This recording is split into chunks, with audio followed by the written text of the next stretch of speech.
Yahudi dalam menunggu keputusan Nabi Sallallahu Alaihi Wasallam.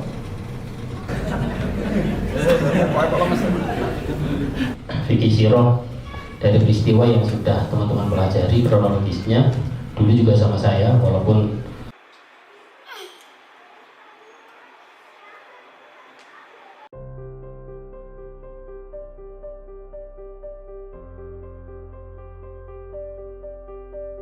nama saya Adi Hutomo Prasetya. Emi Puji Harsanti. Rais Afif, Ustadz bisa panggil saya Afif. Siti Nur Ardiani. Abdurrahman Sudais. Saat ini umur saya 22 tahun. Kebetulan saya tinggal di Ciledug di daerah Tangerang. Saya Askia, lagi belajar di Universitas Indonesia sebagai mahasiswa pasca sarjana di jurusan Kesehatan Masyarakat. Aktivitas saat ini adalah sebagai pengajar Al-Quran. Sebagai dokter hewan, saya juga ibu rumah tangga. Saya aktivitas di Yayasan Teras Dakwah Yogyakarta, yang berarti saya berasal dari Yogyakarta. Saya ini latar belakangnya dari seni. Untuk sekarang aktivitas saya, kegiatan sehari-hari adalah berjualan. Ya, jadi saya seorang wirausaha. Saya di bidang makanan, saya sebagai penjual fried chicken.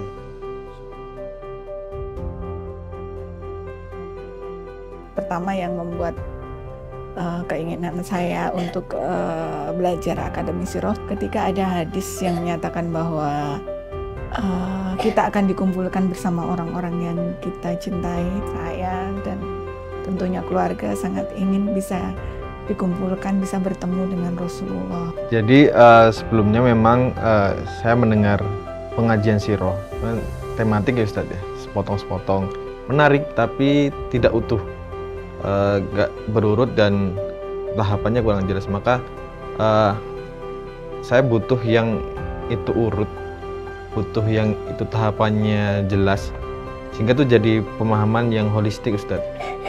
Kurangnya literasi teladan dalam kehidupan kita, apalagi kita berada di akhir zaman, kita sangat butuh sekali teladan, dan tentunya sebaik-baiknya teladan itulah adalah Nabi kita Shallallahu Alaihi Wasallam. Nah, untuk ketertarikan saya sendiri belajar sirah, sebenarnya saya merasa kurang mengenali Nabi saya sendiri ya. Walaupun mungkin saya mengaku mencintai Rasulullah, saya mengaku berusaha untuk meneladani beliau, cuma memang ketika ditanyakan beberapa hal terkait dengan Rasulullah, saya masih tidak terbayang gitu bagaimana Rasulullah menjalankan kehidupannya. Saat ini kan saya ada background kesehatan, namun dalam kehidupan sehari-hari sendiri saya kurang bisa gitu menerapkan gimana sih caranya bisa hidup sehat gitu. Padahal Rasulullah sudah mencontohkan itu gitu. Awal kenapa saya sangat berminat untuk memperdalam sirah saya, karena dahulu ketika masa sekolah di SMP dan SMA saya sempat belajar sirah. Cuman apa yang saya dapat itu tidak buat saya itu tidak puas. Saya masih haus untuk mencari sejarah sirah-sirah gitu. Dan ketika saya sudah lulus dari sekolah tersebut, saya tidak menemukan tempat lain yang mempelajari sirah secara khusus. Mungkin ada di universitas-universitas itu yang mempelajarkan sejarah, tapi itu dijelaskan secara umum. Ya, akhirnya saya dapat informasi dari teman saya bahwasanya Ustadz Budi Ashari ini punya kelas khusus yang memperdalami sirah nabawiyah. Maka di situ saya tertarik dan saya masuk ke dalamnya, belajar di sini.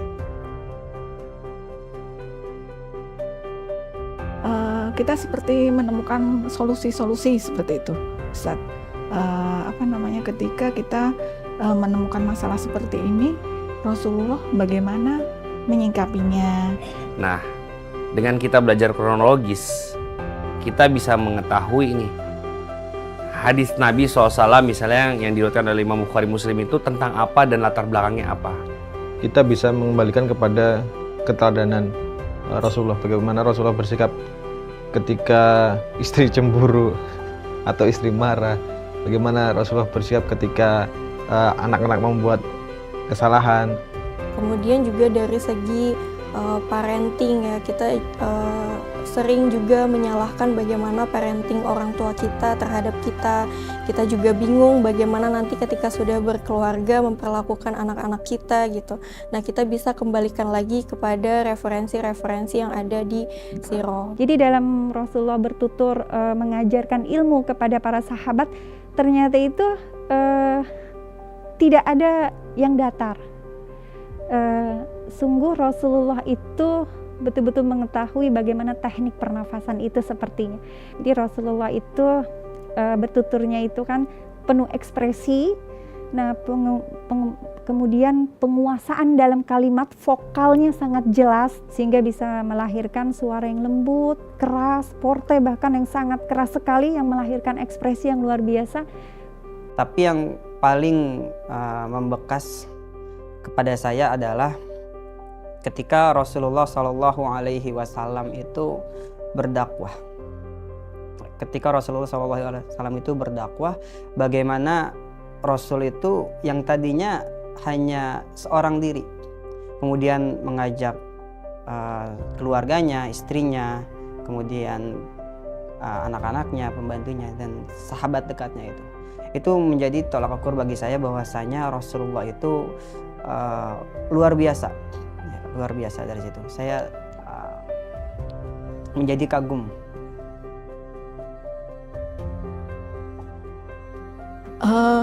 Saya sebenarnya merasa di usia saya saat ini saya sangat terlambat gitu untuk mempelajari sirah ya Ustadz. Harusnya kenapa sih tidak waktu dulu saya masih muda gitu ya, karena benar-benar mempelajari sirah itu sangat penting gitu. Itu sangat benar-benar satu paket kita dengan mempelajari Quran gitu. Seperti kalau kita kalau Quran itu istilahnya teori dan sirah ini penerapannya gitu. Benar-benar Rasulullah itu memberikan contoh kepada kita bagaimana pelaksanaannya. Pasti kita hidup mencontoh sesuatu, entah itu orang tua ataupun orang-orang yang telah mungkin lebih sukses dari kita, ataupun orang-orang yang lebih berpengaruh daripada kita. Maka mari kita cari inspirasi terbaik dari kehidupan Rasulullah. Sebagai seorang muslim dan muslimah tentunya tugas kita adalah meneladani Nabi kita SAW, dan salah satu cara terbaiknya adalah dengan mempelajarinya. Sebenarnya saya malu ya, karena tadi balik lagi saya mengaku mencintai Rasulullah, mengaku ingin meneladani Rasulullah. Cuma masih banyak yang belum saya tahu tentang Rasulullah dan bagaimana Rasulullah sudah mengajarkan syariat Islam dengan tuntas, pengajaran-pengajaran dengan tuntas yang semestinya kita tahu itu secara detail dan bisa kita terapkan gitu ya. Namun lagi-lagi saya masih banyak keterbatasan. Namun insya Allah wasilah dari Akademi Sirah ini juga yang mengantarkan saya untuk lebih bisa lagi berusaha mengenali beliau, bagaimana sejarah-sejarahnya juga, bagaimana syariat-syariat yang sudah beliau sampaikan secara tuntas itu, dan bisa saya terapkan. Misalkan kita mencintai seseorang, tapi kita tidak mengetahui kehidupannya, itu bisa dikatakan cinta yang dusta. Rasulullah Shallallahu Alaihi Wasallam bersabda, la yu'minu ahadukum hatta akuna ahabba ilaihi min walidihi wa waladihi wan nasi ajma'in. Tidak sempurna iman seseorang hingga ia mencintai Rasulullah melebihi cintanya kepada orang tua, anak-anak dan seluruh umat manusia. Rawahul Bukhari wa Muslim.